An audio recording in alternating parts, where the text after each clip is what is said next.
Just freaks me out, though. I just can't believe that human beings act like this. I cannot believe that people are so selfish and want power. But you see it every day in your life. You see local people who are scum. You see people who rule by intimidation and who are bullies and thugs. You see people who think they're going to get away with it forever. And all the bullies I've stood up to in my life, the stalkers that, you know, I've sued and they've ended up losing their jobs, and, you know, because you start messing with me, I just go all out. And, you know, people that threaten me, I'll never forget. I told the story a few weeks ago. Access TV, managed by a city quasi-private conglomerate, non-governmental organization, started trying to shut down free speech. So I sued them and got some discovery and got their documents and stuff they wouldn't release in their minutes, and found out where they openly said they were going to shut down free speech and basically make the channels private. Time Warner was fluttering around in the background, and the chairman of the board was had done contracting work as one of their coaches for Time Warner, business coaches. And then all these little arrogant people, I mean, by the end of it, I'd be at the Telecommunications Commission or the City Council. One of them walked up and poked me in the chest and said, "You want to fight? Let's fight right now. You're going to get it. You're going to go down. You better watch your back." And I said, "That's it." I said, "That's it. The gloves are coming off." You know, people shoot their mouths off about hiring private detectives, and they don't. I really did. And John Villarreal went to prison. He got, 40-something years in prison? Pled it down to like 10, so he'll just serve a couple years. But he's in Huntsville. He's in Huntsville. He's in the hardcore clink. And you enjoyed poking me, didn't you? I mean, I knew what you were. I could see right through you. I mean, everybody's got the sight, the discernment. You just don't know you have it. I guess some of you don't. But I don't ever go off my instincts and my discernment, only to a certain level. I always verify. I trust my instincts and my spirit, but I verify. And we know about the others, but they were defeated, and so I don't have the time to go make sure that every single one of them involved goes to prison. We didn't even get the kingpin, but we ran the kingpin off his kill. Now Time Warner's suing Access TV and suing the city, openly trying to shut it down. Lobbying at the legislature, they're shutting them down everywhere. Now they openly shut the show off, flip the sound off, and they point blank told Access TV, "Yeah, we know what's wrong with it, and we're not going to fix it."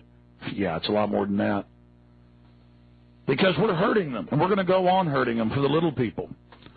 I'm going to go on locking my jaws on their big fat belly and tearing their guts out. You see, because I don't care. That's not right to say. I care so much that I don't really care about myself. I'm so down the road on this, so past the point of no return, and I think you're noticing I'm getting more and more aggressive. And it's not because I'm confident. It's because I realize that's the example that needs to be shown, and that's what needs to be done. And again, that's just one little fight, though. But that's the birthplace of Access TV 34 years ago. It's just ongoing fights to keep those three channels on TV that they've even had Nielsen ratings on that hundreds of thousands of people watch a day.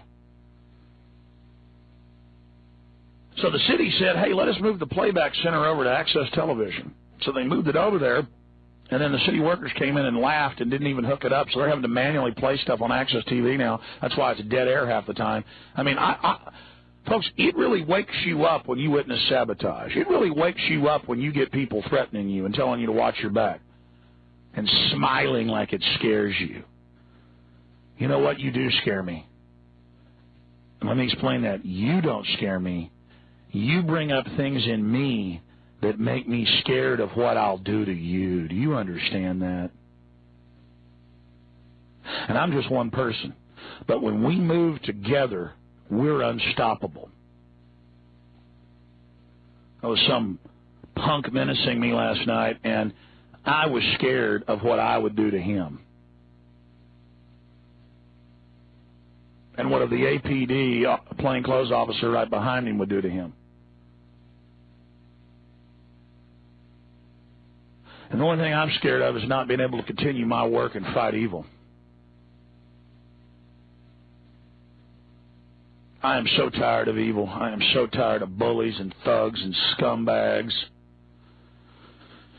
I want my friends to like me. I want to nurture people. I want to build things. I'm a farmer. And I just want to have a good life and see people grow up straight and strong. That's what makes me happy. And I guess I'm different from a lot of people. I know there's a lot of good folks out there, and I'm not even saying I'm a great person, but one of my good attributes is my whole life I give people the shirt off my back. I love to give. I know giving is better than receiving. People are like, why are you always giving us stuff? Why are you always buying everybody dinner? Why are you always... One guy one time said, you do that to show off. No, it's because I enjoy it.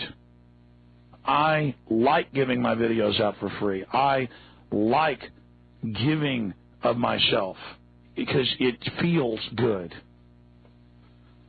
And I don't understand how there are people who get off on the opposite. I mean, the few times I've been wicked in my life, in the respect of, I've been wicked in lots of ways, but in the respect of bullying, I was extremely embarrassed after it.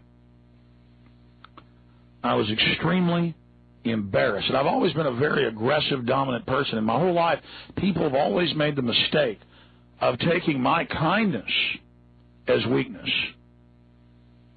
But everybody knows it's the kind, nurturative, good people that are the strongest. And I just want to say what the founder of the Texas Rangers said, Bill McDonald, no man in the wrong can stand up against a fella that's in the right and keeps on a-coming. And until my last breath, and I hope 60 years from now, maybe next month, till I draw my last breath, I'm going to live that.